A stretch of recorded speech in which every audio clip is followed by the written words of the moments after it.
Presiden Prabowo Subianto sore nanti akan menerima kunjungan kenegaraan dari Sekretaris Jenderal Partai Komunis Vietnam di Istana Negara. Sekjen Partai Komunis Vietnam, Yang Mulia To Lam, telah tiba sejak hari Minggu kemarin. Sore ini, To Lam akan disambut upacara penyambutan kenegaraan saat bertemu Presiden Prabowo Subianto. Sejumlah persiapan termasuk gladi bersih telah dilakukan di Istana Negara sejak pagi tadi. Pertemuan ini sekaligus menandai 70 tahun hubungan Indonesia dengan Vietnam.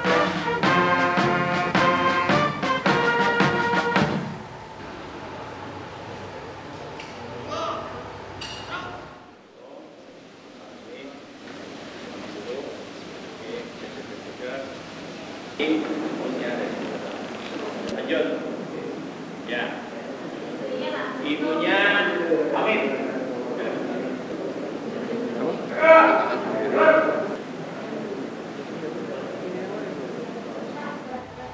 Sebelumnya pemirsa, pada akhir pekan lalu Presiden Prabowo Subianto mengunjungi warga terdampak banjir di Kecamatan Babelan, Kabupaten Bekasi, Jawa Barat. Selain menyerahkan bantuan, Kepala Negara menyempatkan diri buka puasa bersama warga korban banjir. Dadan, saya sekarang di Kecamatan Babelan.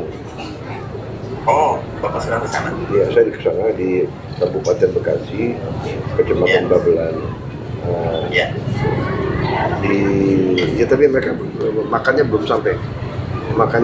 Seperti itulah arahan Presiden Prabowo Subianto menghubungi Kepala Badan Gizi Nasional Dadan Hindayana saat melakukan kunjungan ke permukiman warga di Kecamatan Babelan, Kabupaten Bekasi, Jawa Barat.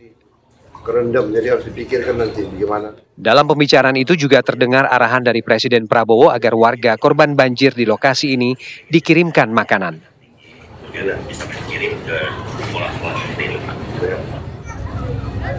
Presiden tiba di lokasi pada Sabtu sekitar pukul 17.57 waktu Indonesia Barat dan langsung meninjau kondisi warga yang masih bertahan di rumah mereka. Presiden langsung menyusuri permukiman yang masih tergenang air dan berbincang dengan sejumlah warga.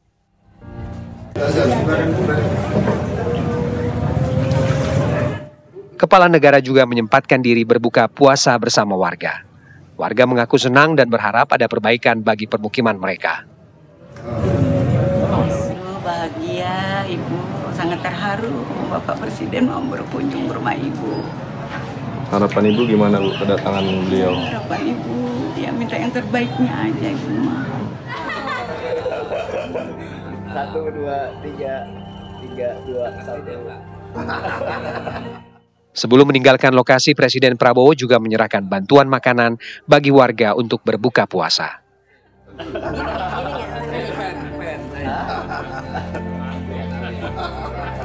Tim TV One mengabarkan.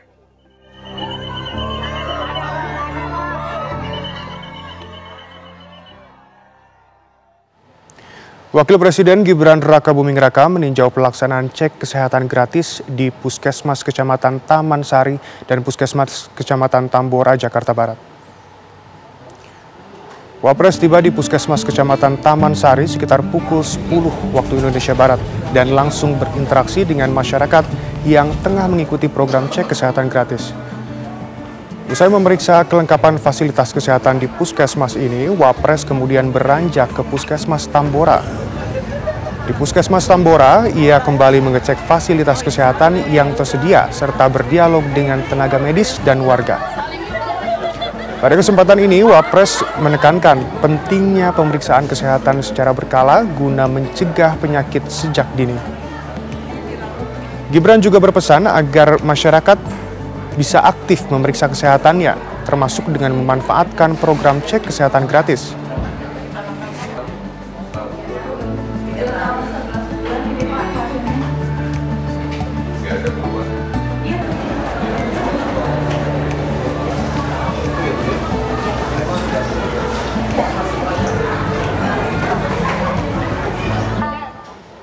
Pemirsa, Kamar Dagang dan Industri Indonesia menyatakan komitmennya untuk bekerja sama dengan Kementerian Pertanian dalam mewujudkan swasembada pangan, makan bergizi gratis, ketahanan energi hingga hilirisasi. Komitmen tersebut diwujudkan dalam penandatanganan nota kesepahaman atau MOU antara Kementerian Pertanian dengan Kadin Indonesia. Langkah ini bertujuan untuk meningkatkan produksi pertanian hingga kemajuan pangan di Indonesia. Selain fokus pada produktivitas, ekstensifikasi, dan intensifikasi, kerjasama ini juga diharapkan akan membuka peluang besar di sektor investasi untuk memperkuat daya saing agribisnis Indonesia di pasar global. Kerjasama juga akan difokuskan pada hilirisasi berbagai komoditas strategis seperti gula, singkong, kelapa, nikel, hingga bauksit.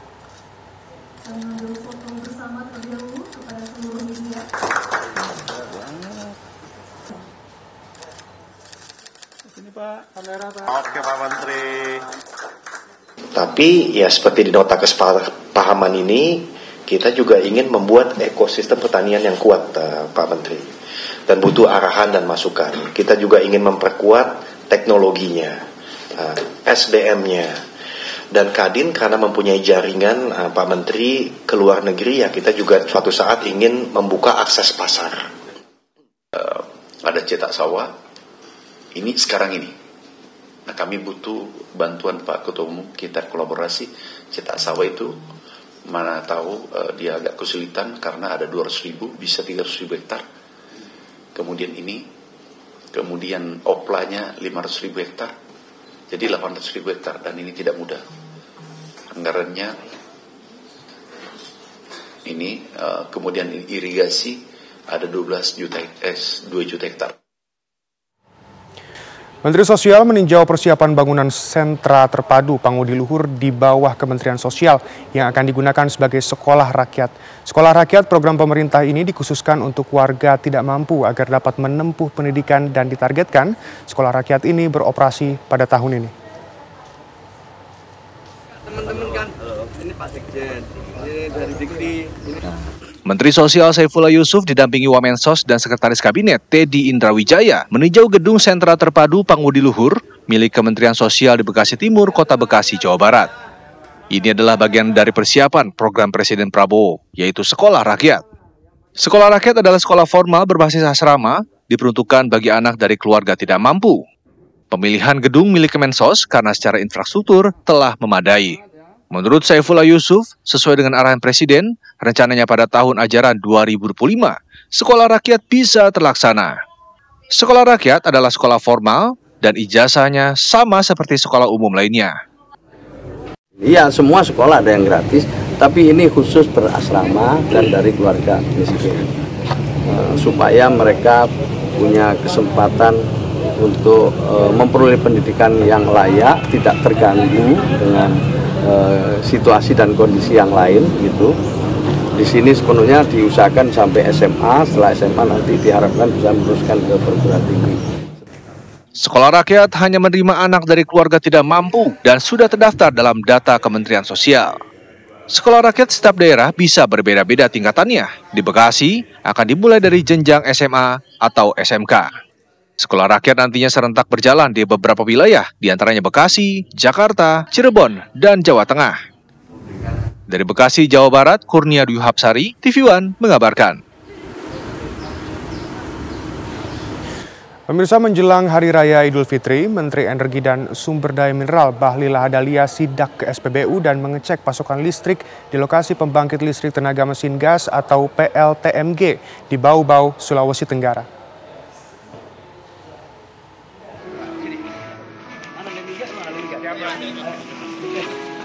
Menjelang Hari Raya Idul Fitri, Menteri Energi dan Sumber Daya Mineral Bahlil Lahadalia sidak ke SPBU yang berada di Kota Bau-Bau, Sulawesi Tenggara. Bahlil didampingi Kepala BPH Migas Erika Retnowati dan Pelaksana Tugas Dirut PT Pertamina Patra Niaga Mars Ega Legowo. Dalam sidak tersebut, Menteri Bahlil memastikan kandungan BBM yang dijual di SPBU masih terjaga kemurniannya. Menteri Bahlil meminta masyarakat seluruh Indonesia untuk tidak khawatir dengan kualitas BBM yang disediakan Pertamina.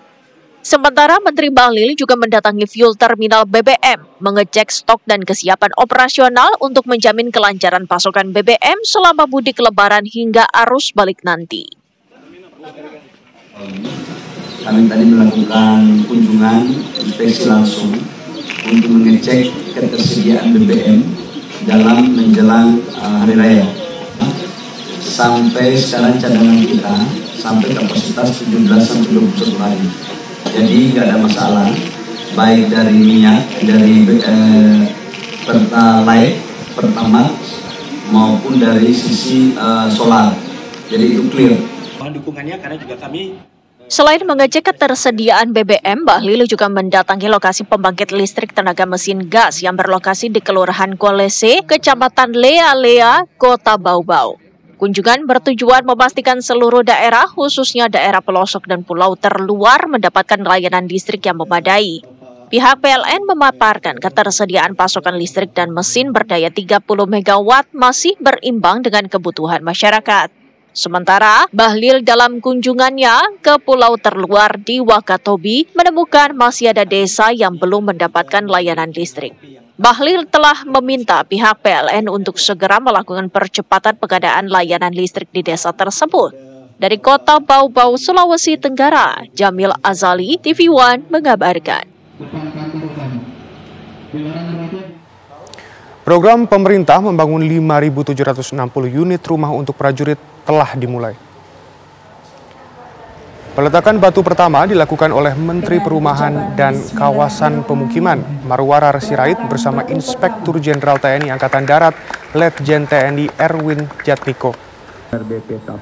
Pembangunan rumah untuk prajurit ini terpusat di Perumahan Geraha Kartika Pesona, Kota Serang, Banten, yang diikuti oleh 4 wilayah lainnya secara virtual, yaitu Bekasi, Brebes, Bogor, dan Bantul. Untuk di Kota Serang akan dibangun 2.303 unit rumah. Tujuannya mewujudkan kesejahteraan anggota TNI Angkatan Darat dan juga menggerakkan sektor perekonomian.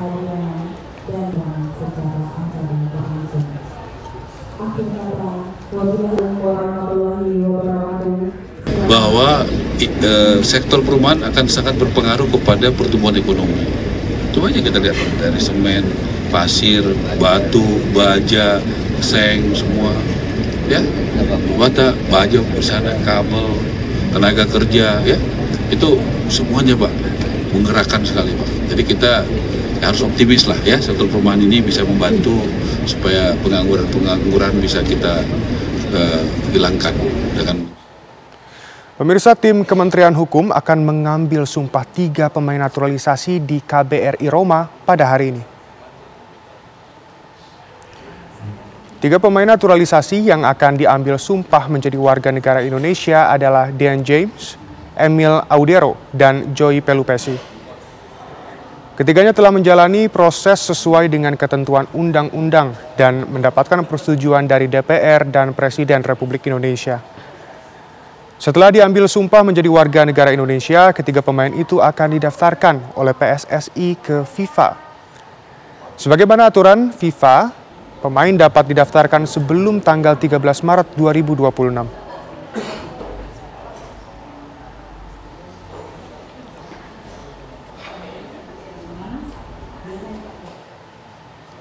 Pemirsa, Direktorat Tindak Pidana Narkoba Bareskrim Polri memusnahkan barang bukti kasus narkotika dengan total 120 kg narkoba jenis sabu. Pemusnahan barang bukti ini merupakan pengungkapan kasus narkoba di 3 wilayah di Sumatera.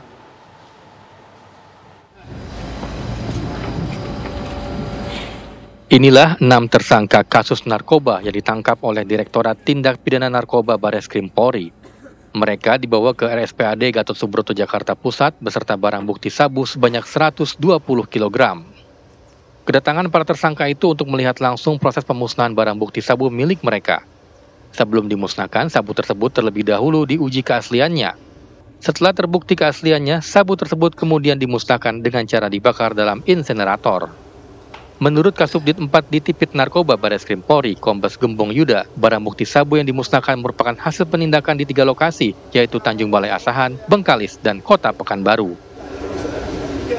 Melakukan pemusnahan terhadap barang bukti jenis sabu yang kita lakukan hasil penindakan di 3 lokasi, yaitu di Tanjung Balai Asahan sebanyak 69 kg sabu, kemudian di Bengkalis sebanyak 20 kg sabu dan di Pekanbaru sebanyak 31 kg sabu. Jumlah total barang bukti yang pagi ini kita musnahkan sebanyak 120 kg narkoba jenis sabu. Pemusnahan barang bukti ini merupakan tindak lanjut dari Undang-Undang Nomor 34 Tahun 2009, di mana dalam undang-undang itu menyebut barang bukti narkoba dilakukan pemusnahan dan disisihkan sebagian untuk bukti dalam proses persidangan. Dari Jakarta, Asben Benef, TV One mengabarkan. Jelang arus mudik Lebaran 2025, Satuan Lalu Lintas Polres Pemalang melakukan cek kesiapan jalur selatan. Pengecekan jalur mudik selatan dilakukan di jalur Provinsi Pemalang, Purbalingga, Banyumas. Dari hasil pengecekan, petugas menemukan beberapa titik ruas jalan yang berlubang. Petugas kemudian memberi tanda dengan cat pilok agar tidak membahayakan pengguna jalan yang melintas. Petugas juga telah berkoordinasi dengan Dinas Pekerjaan Umum setempat untuk segera melakukan perbaikan. Jalur ini merupakan salah satu akses utama pemudik yang hendak menuju ke beberapa kota di selatan Jawa Tengah.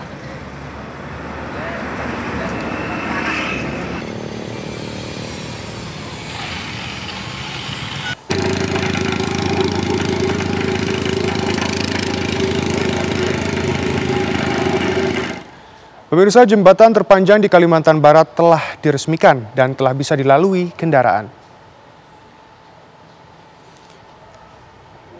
Ini adalah jembatan Sungai Sambas Besar. Panjang jembatan 1.262 meter dengan lebar 11 meter, menghubungkan 5 kecamatan di Kabupaten Sambas, yaitu Kecamatan Tebas, Kecamatan Tekarang, Kecamatan Jawai, Kecamatan Teluk Kramat, dan Kecamatan Jawai Selatan. Jembatan diresmikan oleh Bupati Sambas, Satono, awal pekan ini. Jembatan tersebut telah dinantikan oleh masyarakat Kabupaten Sambas selama 25 tahun. Diharapkan dapat meningkatkan akses dan mobilitas masyarakat serta mendukung pertumbuhan ekonomi.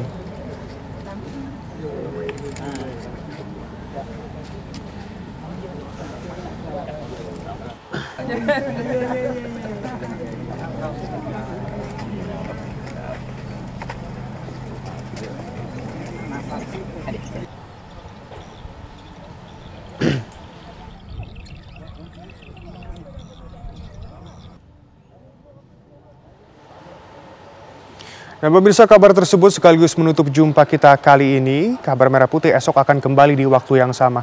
Dan jangan beranjak dulu pemirsa, karena sesaat lagi Anda dapat menyaksikan program Damai Indonesiaku. Saya Shena Damayana mewakili seluruh kru yang bertugas mengucapkan terima kasih dan sampai jumpa.